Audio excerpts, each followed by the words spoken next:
C'est bon. Ok, c'est bon. Voilà. Alors, nous allons la deuxième partie de notre programme. Alors, ce sera avec Gandalina. Elle va nous emmener dans le livre des Proverbes. Alors, elle nous dira Proverbe combien? Je crois que c'est Proverbe... Proverbe 9. Proverbe 9. Gloire à ton nom, Jésus. Non. Proverbe 9, versets de 7 à 12. Proverbe 9, versets 7 à 12. Oui.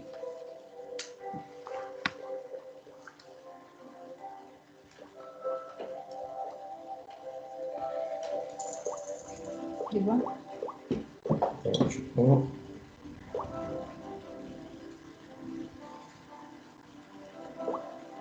Proverbe 9, versets 7 à 12. Le moqueur et le sage. Corriger un moqueur, c'est s'attirer la confusion. Et reprendre un méchant, s'attirer un affront. Ne reprends donc pas le moqueur, car il te harira. Si tu reprends un sage, il t'en aimera davantage. Oui, donne des conseils au sage, et il sera plus sage encore. Instruis le juste, il enrichira son savoir. La sagesse commence par la crainte de l'Éternel, et la science des saints, c'est le discernement. Grâce à moi, la sagesse, tes jours seront multipliés, et des années seront ajoutées à ta vie. Si tu es sage, c'est toi qui en profiteras. Mais si tu es un moqueur, tu en supporteras toi seul les conséquences. Amen. Amen. Alors, ce que j'ai compris, c'est corriger un moqueur, c'est s'attirer des ennuis, de l'embarras, de la défiance et de la vengeance. Amen. Alors, je ne sais pas, Jacques, si tu as quelque chose à dire sur ça.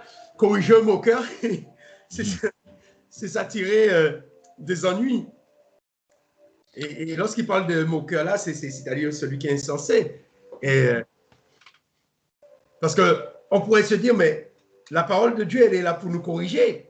Mais là, la sagesse nous dit, il y a des gens, il ne faut pas même essayer de les corriger, parce que ça va se retourner contre toi.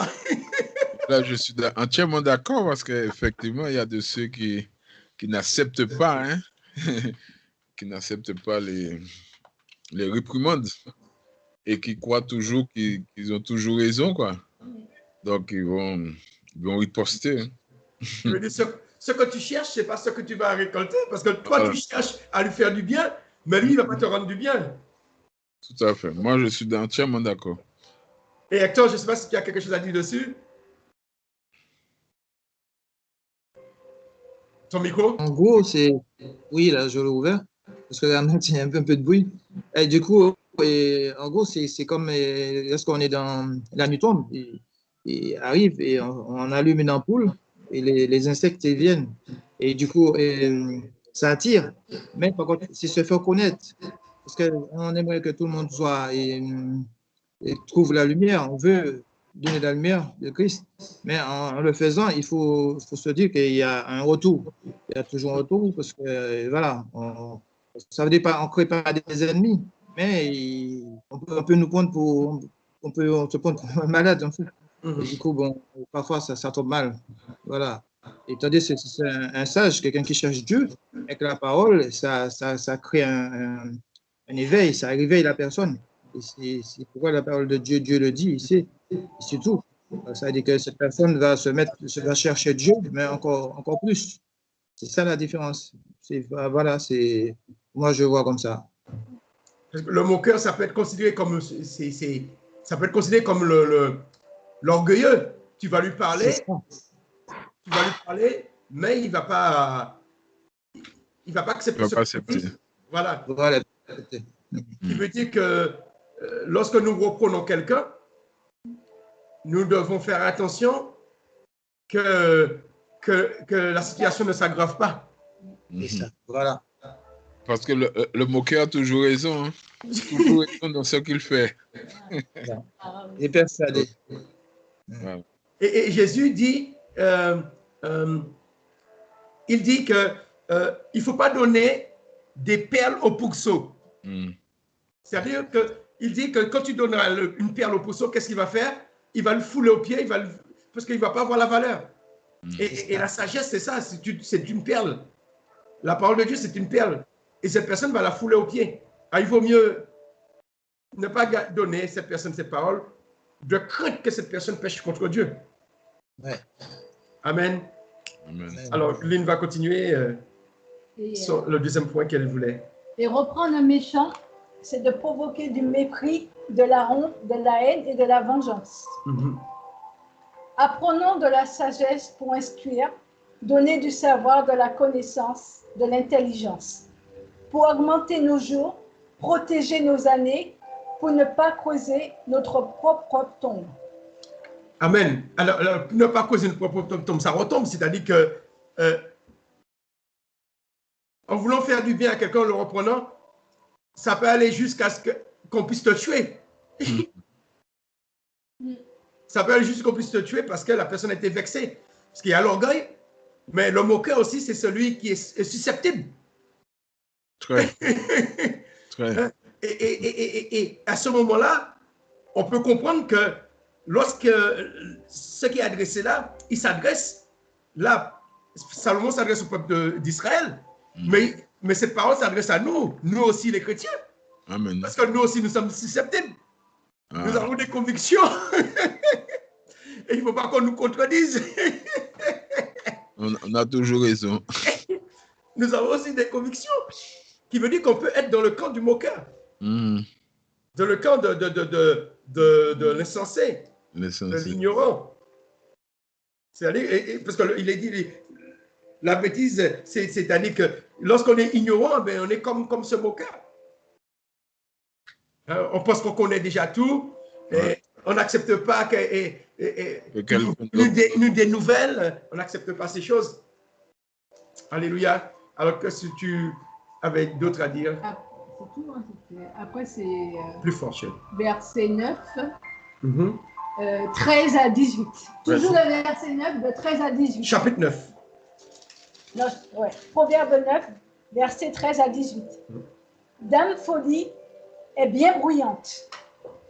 Elle est sans expérience. Elle n'y connaît rien. Elle s'assied à la porte de sa maison.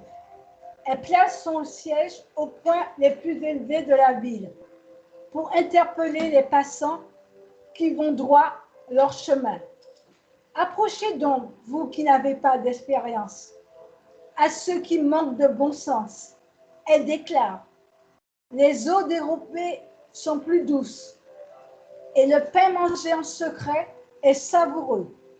Mais ils ne savent pas que chez elle se rassemblent les morts et que ses invités sont déjà au séjour des morts. Amen. Amen. Ce que j'ai retenu, c'est la folie fait du bruit par manque de sagesse. Elle tue par manque de connaissance, d'instruction, de bon sens. Elle est devant nos portes. Veillons qu'elle ne rentre pas. Amen. Veillez que la folie n'entre pas. Elle est à notre porte. Qui veut dire qu'elle guette chacun de nous. Qui veut dire que chacun de nous peut être concerné par la bêtise. Et on voit que dans ce temps de coronavirus, combien de bêtises qu'on entend. Combien de bêtises qu'on entend sur les réseaux sociaux concernant le vaccin, concernant les masques, concernant les décisions gouvernementales. Ils ont vraiment besoin de la sagesse. Amen.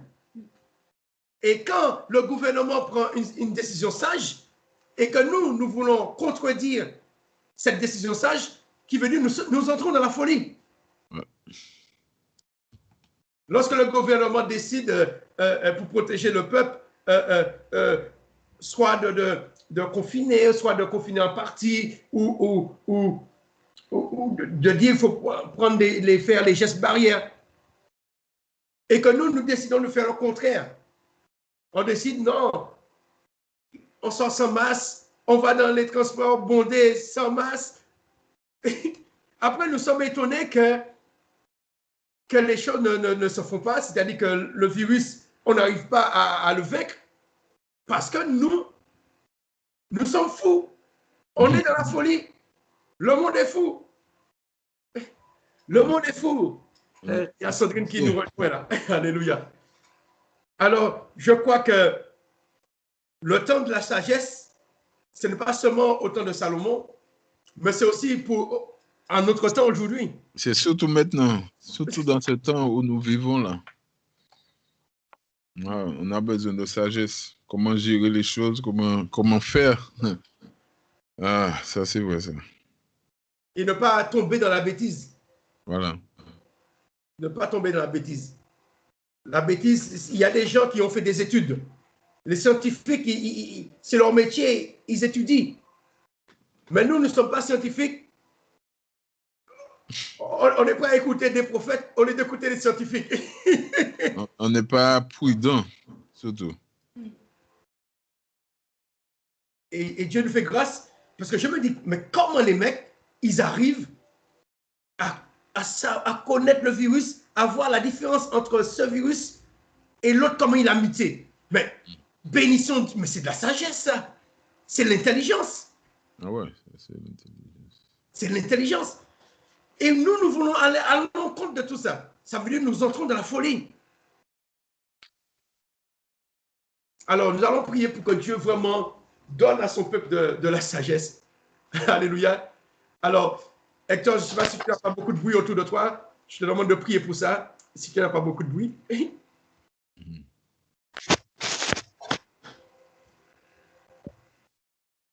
On n'entend pas. On ne t'entend pas pour l'instant. Hein. Tu as bien enlevé le micro, mais on ne t'entend pas. On ne t'entend pas. Là, remets. Voilà. Ça, Bonjour à tout le monde. Bonjour Sandrine. Hector, on n'entend pas ta prière. Hein?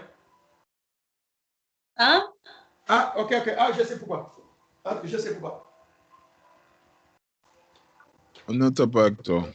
Hector, on ne t'entend pas. Ton micro, je ne sais pas pourquoi. Mon micro. Non, mon micro non, je parle d'Hector. Ah ben mon non. micro est... Non, Sandrine, on t'entend très bien. Voilà. Alors, je mets la caméra. C'est bon? Oui, on t'entend, c'est bon. Là, est-ce que toi, tu nous entends, Sandrine? Oui, très bien, très bien. Ok. Ah ben là, nous allons prier. Comme on a fini le proverbe du jour, et c'était sur la sottise, la moquerie. Alors, nous allons prier pour que nous ne soyons pas dans le camp des moqueurs, pour que nous ne soyons pas dans le camp des sots. Hein? C'est-à-dire que dans ce temps que nous passons, quand le gouvernement prend une décision sage, eh bien, que les enfants de Dieu puissent accepter la sagesse. Que nous ne puissions pas entrer dans faire le contraire. Alléluia. Alors, comme Hector, on n'entend pas Hector, ben Jacques va prier, hein, parce qu'on n'entend pas Hector. Vas-y, Jacques. Il y a un problème. Seigneur, nous te remercions pour ta parole. Nous te disons merci pour cette parole que tu as laissée pour nous. Seigneur, nous prions que vraiment, éternel Dieu, que la sagesse soit en nous, éternel Dieu, que nous soyons prudents, Seigneur, dans tout ce que nous faisons, Seigneur Dieu éternel. Que vraiment ton esprit, l'esprit de sagesse, puisse nous habiter. Que vraiment la prudence, que vraiment le savoir-faire, le savoir-vivre soit en nous, éternel Dieu. Et que toutes les décisions, c'est mon Dieu, que nous prenons, soient, éternel Dieu, pour la gloire et l'honneur de ton nom. Seigneur, merci. Sois béni, sois glorifié dans le nom de Jésus, Père. Amen. Amen. Alors, je vais profiter pour qu'on puisse prier pour les autorités, pour nos maires. Alors, nos maires, nos conseillers départementaux, nos députés, nos conseillers régionaux et le président de la République et le gouvernement. Nous allons prier pour eux, nous allons élever nos voix tous ensemble vers Dieu pour demander à Dieu que réellement, que leurs décisions soient vraiment des décisions mûres, qui est mûrie, qu'ils ont pesé le pour ou le contre, et que réellement que cette décision, que leurs décisions nous sortent dans cette tribulation. Alléluia. Seigneur, je te prie pour le maire de ma commune à Sioudin, le maire de la commune de Jacques, le maire de la commune d'Hector, le maire de la commune de Sandrine à Sainte-Colombe. Et nous te prions pour le député de notre circoncision, de notre circonception, j'oublie le mot, mais Christian Jacob, pour celui, le député de Jacques, le député d'Hector, et nous te prions pour notre présidente de région de l'Île-de-France, Valérie Pécresse. Nous te prions aussi pour le président de la République, Emmanuel Macron. Nous te prions aussi pour le Premier ministre, aussi le ministre de la Santé, tous ceux qui sont en première ligne pour combattre ce virus, les médecins, les hôpitaux, toutes les infirmières, tout le corps médical, les scientifiques. Nous te prions pour tous ces gens. Alors, Seigneur, nous faisons monter une voix vers toi, afin que toi, tu puisses les visiter.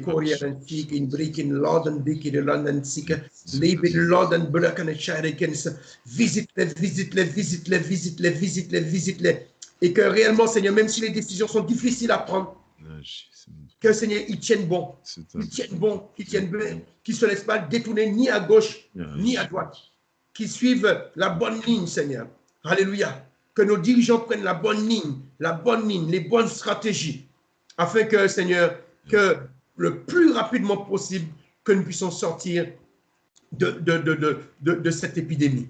À toi seul soit la gloire, à toi seul soit l'honneur, à toi seul soit la puissance, au siècle des siècles. Amen. Amen. Et le peuple de Dieu dit Amen. Et le peuple de Dieu dit Amen. Amen. Amen. Alléluia. Que le nom de Dieu soit béni. Nous allons passer à notre troisième partie. Le temps de redémarrer la vidéo. Alléluia. Tu n'arrives pas à t'arrêter? J'essaie de l'arrêter de mon côté.